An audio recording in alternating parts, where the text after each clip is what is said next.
Dove season just opened up here in Missouri, and I am excited to get out there after those doves who have been just devouring the food plot seed that I threw out there a week ago. My wife and I love to sit on the edges of our food plots and burn through some ammo together. And as I've been perfecting my decoy setup over the years, the amount of ammo we burn through has gone up exponentially. They've been small changes, but they've made a big difference. And this has been requested a few times, so in this video we're going to go over 3 tips to setting up a dove decoy magnet. But before we get into these tips, do me a favor, and if this is your first time on my channel, hit that subscribe button and make sure you click that bell icon so you can be notified every time I upload a video. And the first decoy setup tip is to make sure you set them up at the right distance and direction in front of you. Some of this is going to depend on how good of a shot you are, but I've found that the right distance for me is about 15 yards in front of me, and since I'm left-handed, I kind of shift my decoys off to the right a little bit. This distance allows me enough space that I can move a little bit without spooking everything, and it's still close enough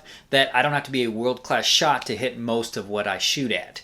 And also being off to the right a little bit, this allows me to track a little better. I can track this way a lot easier than I can this way. It just puts me off balance. If you're right-handed, you'd be the opposite.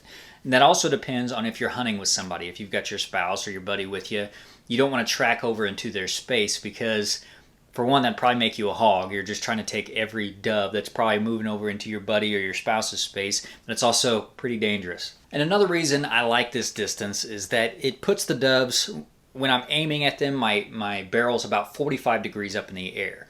This allows me good range of motion. If it's too high up, I just can't turn as well. And if I do manage to conceal myself good enough, if I've got them in too close, a lot of times they're flying right over your head, and I'm not a good shot right above my head. And you don't have a lot of time to react if they're that close. You have a small window of opportunity. And also putting them off to the side a little bit gives me more of a quartering shot rather than something that could be straight on.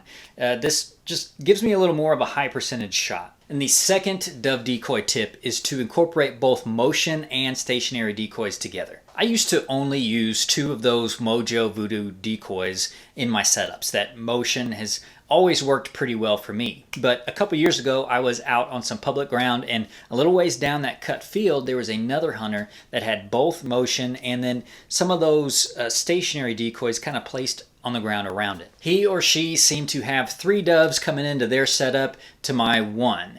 So I tried it out, and sure enough, not only did I have more doves coming in to check out those decoys, but they got even closer to them. Set 2 or however many of those Mojo decoys up, or they don't have to be Mojo, those motion decoys up, and then set 3 or 4 of these stationary decoys down in a fanning pattern around them and make them look like they're feeding. Most of the time, this will get more doves to come in and get them to come in closer for the shot. And the third dove decoy tip is, when the option is available, get those decoys up off the ground. If you've got bare limbs in an old tree where doves like to be, clip a few of the dove decoys on those branches where they can be seen. Basically mimic the look of a roost. You can also use an old fence row and achieve the same effect. If you don't have something in the area that would attract doves to perch on, you can put one there yourself. You can use a couple of T-posts, put them on opposite sides of your food plot, and then put a string across them, and that would invite more doves to come in and perch on that. You can even use the same tactic that people use to try to get deer to make a scrape out in the middle of a food plot, or they'll just put their mock scrape on it. Just get a T-post, drive it into the ground, and then zip tie or wire a good stout sapling on there, or a good branch, and then strip some of the leaves off of it.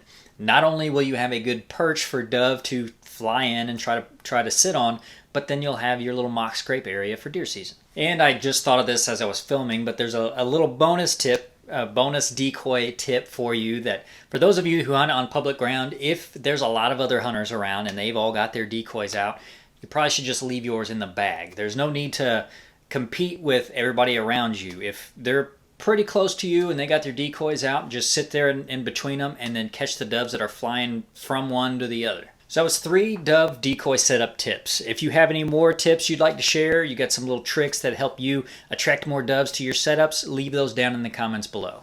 Hit that like button if you like this video, share it if you found it helpful, and make sure that you are subscribed so you can stay informed.